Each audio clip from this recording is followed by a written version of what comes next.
Welcome back to the More Than Gardening YouTube channel. It is a beautiful sunny August day and I cannot wait to take you around my garden today for an August garden tour. If you saw my June tour and enjoyed that one, I think you're really gonna love this one because the garden has just exploded since then. And if you're wondering what happened to a July tour, that one didn't happen. I lost my voice. I couldn't record. By the time it came back, it was August. So here we are a couple weeks into August and I'm gonna take you around. I garden in Michigan, zone 6A, so I have a shorter growing season compared to some of the warmer zones. So I start most of my seeds inside in the spring and then transplant them out here. A few of these plants were directly sown into the garden here. But regardless, everything besides one type of marigold was started from seed. This is my second year gardening. My first year last year was in one raised bed, which I will show you first. And then this year is my first year really in this full garden. I'm super happy with how everything looks, but with that said, this is my second year gardening, so I don't know everything. You're gonna see some mistakes that were made. You're gonna see some things that aren't perfect, so just bear with me. Let's get right into it and start walking around my garden. Quick overview first. This is pretty much the entire garden space. I have 4 raised beds here. You see some grow bags around that one. And then I have 4 raised beds back here, connected by cattle panel trellises, and then the grow bags over here. Starting with this bed, this one is what I gardened in last year, and I have 4 zucchini plants. I had 5. I had to rip this one out here because it was dying from, I think, vine borer, but the rest of them seem to be doing pretty good, and you can even see little zucchini on that one. I am trying to grow them vertically, or at least gear them to be a little more vertical. So that's why I've got these stakes in that you see on that one. This one I just let be horizontal, didn't want to cooperate. This one in here I do have growing more vertical against that stake. And this one as well. It's hard to see, but it is kind of vertical against that stake. I also have 3 sunflowers that are lining the back. This one's pretty small, hasn't been doing much. And then these 2, 1 and 2, are a little bigger. This bed does not get a lot of sun. It gets the least amount of sun in the entire garden, which is why I was a little strategic and put zucchini in it. I knew zucchini was gonna grow probably decent enough to get some. Zucchini's super productive, and I figured that even if it didn't grow to its maximum potential because of the sun issues, I would at least get some zucchini. I have been able to grab at least 3 or 4 zucchinis a week. And then these sunflowers, or this one right here, is just getting ready to bloom. And I am so excited. Moving over here, this is my russet potatoes. This has not changed much since the June tour. I'm basically just waiting for these to die back so I can harvest them. This bed here in my June tour was onions, which I have harvested. They've cured and now they're put away for storage. I do have a video on my page of me harvesting these and setting them up to cure. So if you haven't seen that, make sure to check it out. But now all I have in here is marigolds. On the outside, I like to put these in for pest control. I have cilantro, a succession sow cilantro, all season, so I always have some fresh for salsa. And then I have carrots growing in the middle. I have 4 rows right now, and they did germinate kind of splotchy. Like over here, there's none. Over there, there's none. It's a big hole right here, but I think that's okay. In a couple weeks, once they get a little bigger, I'm gonna come in and thin these out. Over here on this first trellis connecting these 2 raised beds is cantaloupe. My June tour, I was explaining how most of my cantaloupe seedlings were getting eaten by slugs, but I did have one survive. It has totally taken over this trellis. This is one plant, and I haven't gotten any melons from it yet, but they are starting to come in. Quite a few. So I am really excited to see how many I can actually get. I thought I had cantaloupe over here as well. And then as they got bigger, I realized it's just cucumber. So there's one there that needs to be harvested, and green beans. So I've got slicing cucumbers on this one. And there's a few that are actually ready to harvest. And then there's a little patch of green beans that will be ready soon. So moving over to this next bed, these are all Roma tomatoes. And I have each of these beds lined with marigolds and basil. This just helps with pests. I have not had a lot of issues with my tomatoes in terms of pests. I've definitely picked off my fair share of hornworms, but that is about it. And these tomatoes, I will say, I'm struggling a little bit with the size of them. I don't think they're very big. I don't know if it's a watering issue or me just planting so densely. I planted all of these 18 inches apart, and the soil was really, really packed with nutrients when I planted. And then I think there was a little bit of a lag between when they ran out of maybe the first batch of nutrients that I had in the soil at planting, and then when I refed them, because I got really big tomatoes at first, then they got kind of small, and now they're starting to get big again, I think from that extra bump of fertilizer. But I have 15 Roma tomato plants in this 8x4 bed.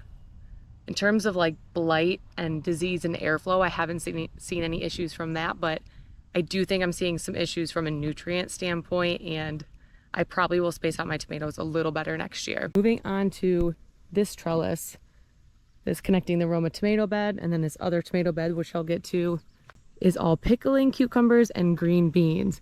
And you can just see all of the green beans that are ready to be harvested. Green beans are my favorite vegetable, so I am so excited to have these fresh for dinners. And then we've got nice sized pickly cucumbers. I've already canned a lot of pickles this year, and the cucumbers have not slowed down. So soon these will be shared with family and friends. But look at this trellis. If you saw my June tour, you will just see the growth and the difference, and it just looks so good. So now this second tomato bed is again lined with marigolds. This is Thai basil and regular basil, and these are Cherokee purples and beefsteak. Here's one Cherokee purple, and these tend to crack a lot easier than any other variety I'm growing. So as soon as they blush, if I see them cracking, I am harvesting them. So later today, I'll probably come out and get this one. If I have cracking, I would just pull them early. And I am harvesting pretty much 2 Cherokee purples a day at this point, and I have 6 of these plants, and I have 9 beefsteaks. So again, 15 tomato plants in this bed. And this one is having, I think, the same nutrient issues as the Romas. My tomatoes at first were really big, and now, like, this is a good size, but this is a smaller one for what I was getting in the beginning of summer. So definitely need to space out my tomatoes a little bit more next year. This is really weird to me, and I don't know what is going on, but this, you can tell, is kind of a different shape. It's obviously smaller, but it's very ribbed. It goes out wide, it has a big diameter, and it's more shallow. And then this one, it's a lot longer. They're the same plant, they're on the same vine. And then this one here, like, this one's really big. This one has that same similar shape to this one. But again, this one's like longer, and then in here, they're almost like pointy at the bottom. And I have no idea what is causing that. My one theory is maybe water at the end of growing. They ran out and they just pointed at the bottom rather than plumping out, but I don't know. You can see down there too. It's really, really strange. They look like 2 different tomato varieties on the same plant. If you have seen this or know what's going on, please leave it in the comments, because I am so curious. And now my third trellis is green beans again, and then I have some acorn squash. And the acorn squash has absolutely exploded the last few weeks. I mean, this trellis is so dense with squash vines and leaves, and finally the first signs of squash are popping up. This one right here I have been watching, and I swear to you, it's been doubling in size pretty much every single day. And of course, my #1 pest issue right now, the Japanese beetles. I cannot stand them. If you have a problem with Japanese beetles, my #1 piece of advice I can give is to just pick them off and kill them. Or what I'm doing right now, I walk around with a mason jar. This one's like empty, I need to refill, but I've been filling a mason jar with water, and I've been using dog shampoo because I can't find dish soap. But you can use water and dish soap and mix it, and then pick the Japanese beetles off, put them in that mixture, and then leave the jar outside. The Japanese beetles do not like the smell of other dead beetles, so they will not hang around as much. I have noticed that since I started picking them off and putting them in the jar and leaving the jar outside, the number of beetles every day has drastically decrease. So I don't spray anything in my garden. I don't use pesticides or anything like that because I just like to be a little more natural. I've got bees, I don't like to spray. So picking off the pests is really, really working for me. And specifically for the Japanese beetles, just pick them off, put them in soapy water, and then leave the soapy water outside. More look at the trellis. Now this is my last bed of tomatoes, and this is my San Marzano bed. I have a love-hate relationship with San Marzano tomatoes. I absolutely love the shape of them, how meaty they are, the sweet taste they have for salsa, but the plants get so out of hand. It's way too tall and they've outgrown the trellis, and at this point I'm letting them just kind of fall over. Like you can see this one, it's kind of just falling over. I can't find stakes that are tall enough because they're already all over like 6 foot. And like these T-posts are 8 foot, but once you get them in the ground, they lose their height, and these are gonna be 8 feet within the next couple of weeks. So not sure what to do with this. I'm leaving it for now. They're trellis the best they can. Knowing it as it is, I'll probably always grow these because they are one of my favorite tomatoes. There are these bunches growing here, here, here, here, here, here, and they do not stop. So if you are looking for a really good heavy producing tomato, something for like sauces or salsas, something you want a can that has a little more meat to it, San Marzanos are the move. I absolutely love them. Moving on from the tomato plants, so those were the first 4 beds. This is one of 2 pepper beds, and this one is absolutely packed right now with banana peppers, and I have canned so many banana peppers already. My refrigerator is loaded, my shelves are loaded. Oh look, a little friend, can you see? A little bee friend. Hello. Anyways, I have 28 pepper plants in this 4x8 bed, and I get asked all the time how many I planted, how I get so many peppers, and truthfully, I think I overplanted a little bit. I do not need 15 banana peppers next season. This was my first year growing banana peppers. I didn't know they were going to be this prolific, but planting 28 in this bed has not, like, I haven't had no issues with the nutrients. So what I was saying about the tomatoes and how I think they were fighting for nutrients and had a little bit of a deficiency, I have not seen that with the peppers, which is really odd because peppers are such heavy feeders, but for whatever reason, like they do not stop. Also in here with the banana peppers are some jalapenos, also doing really good. I've already pickled and canned a billion of these. So I think most of these jalapenos will end up in the freezer, and I'll use them in chili later this year or stir fries. I like to mix them in with burgers and just cook with them. Also have poblano plants in here, and they are getting nice and big. I love poblano peppers and guacamole and salsa. I like mixing them with Mexican rice, and they look so good. And you'll notice that I don't have any tomato cages on these peppers. I have one stake over there because that one was getting a little tippy, but another benefit of planting them so closely together the way I did is that when we have really bad storms and it gets super, super windy and they want to bend over, they just kind of all hold each other up in here and they don't break. I haven't had any peppers snap yet. As my second pepper bed, again, same size. All of these are just 8x4s. And I have another 28 plants in here, bell peppers and jalapenos. And I had to add stakes to a few of them just because once they put on that heavy fruit, they start to lean a little bit, especially if they don't have peppers growing like on the other side. So some of these I've had to stake, and then I don't have enough stakes for every plant. So like as soon as I pick this plant won't need this anymore. I'll probably move it to another plant that could use the support. And just like my tomato beds, all the pepper beds are filled with marigolds on the outside to help with pests. And then I have cilantro on a lot of the borders because I love having fresh cilantro in the summer, and I use it when I can my salsa. So next is this little area over here, and I've got a 1 grow bag here with oregano, and then this grow bag has marigolds, and then 2 Thai chili plants.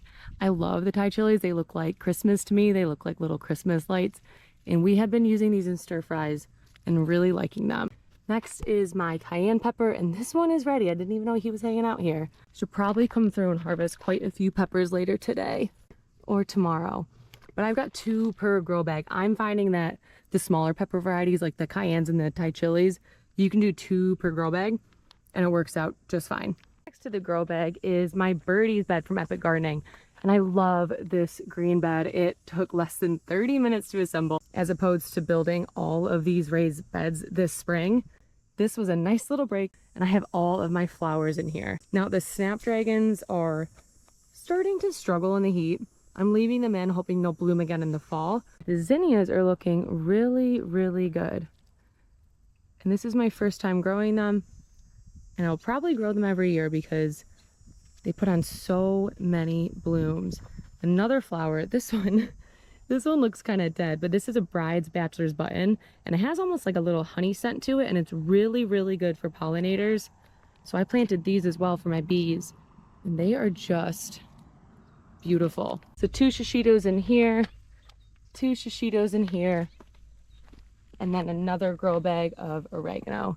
And this is that flower bed from the front. Kind of crazy, but I like it. Now going back over this way, I'm going to show you my row of pots and grow bags. The first 2 are eggplants. These were up on my patio on my last tour, and I just moved them down to the garden. This grow bag has a marigold, a bell pepper, and a serrano with a couple little peppers growing. I love serranos. And here I have tomatillos, and this is like the all-star breakout crop of the year. I have 6 plants, well, 5.5 because that one broke, but we have been absolutely loving the tomatillos. I will be growing probably 10 plants next year because the salsa verde is our favorite. And then I've got some lettuce that is barely hanging on in this heat. More lettuce, lettuce, lettuce. These are 2 grow bags of, I think, spinach and lettuce that didn't really germinate. I think those are weeds. I'll try again in the fall.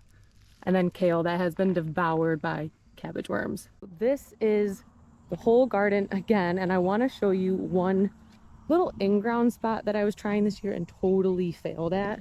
I feel pretty good and confident about what's going on in the raised beds, but this area I want to show you is my fail for the year.